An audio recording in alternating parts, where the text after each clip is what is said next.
ভাই কি আর কমু দেশের কথা, বাজারে যাইয়া ঘুরিয়া গেছে আমার মাথা। কাঁচা বাজারে যাইয়া দেখি ধরেছে আগুন, 250 টাকা কেজি কাঁচা মরিচ, 100 টাকা কেজি বাগুন। ভাই কইছেন একদম সত্য কথা, দেশের মাথার উপর নেই ছাতা, কার গালে মারবেন আপনি জুতা?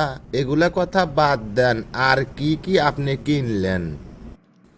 240 টাকা কেজি রসুন, 300 টাকা কেজি আদা, বাজার করতে এসে আমি হলাম গাদা। আলু 60 টাকা কেজি, ডিম হলো 60 টাকা হালি, বাজার করতে এসে আমার পকেট হলো খালি। ভাই আপনার পকেটে নাই আর টাকা, আপনার হলো না আর বাজারে থাকা, কেমনে কিনবেন চাল ডাল আটা, না নিয়ে বাড়িতে গেলে বউ ধরবে ঝাঁটা। চাল কিনলাম, মাছ কিনলাম, আরও কিনলাম ডাল, আজ আমার কাছে টাকা নাই, দেব আগামীকাল।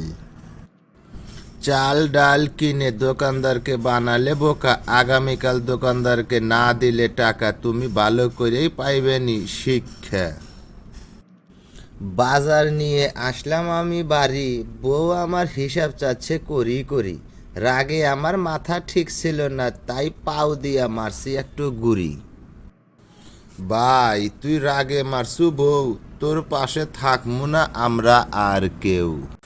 হ্যালো বন্ধুরা, আমাদের ভিডিও যদি আপনাদের ভালো লাগে তাহলে অবশ্যই আমাদের ভিডিওটা দেখবেন এবং পাশাপাশি আমাদের চ্যানেলটা সাবস্ক্রাইব করবেন এবং ঘন্টি বাজিয়ে দেবেন, যাতে আমরা এরকম নতুন নতুন ভিডিও আপলোড করলে সবার আগে আপনি পান। তাই আমাদের ভিডিওটা বেশি বেশি শেয়ার করবেন, আপনি দেখবেন এবং আপনার বন্ধুবান্ধব যারা আছে তাদের সাথে শেয়ার করবেন, তারাও জানি আমার ভিডিওটা দেখতে পারে, এবং লাইক করবেন, কমেন্ট করবেন, শেয়ার করবেন। আর ভালো যদি না লাগে তাহলে তাও বলবেন। সবাই ভালো থাকবেন, সুস্থ থাকবেন, সুন্দর কামনা করি। আসসালামু আলাইকুম।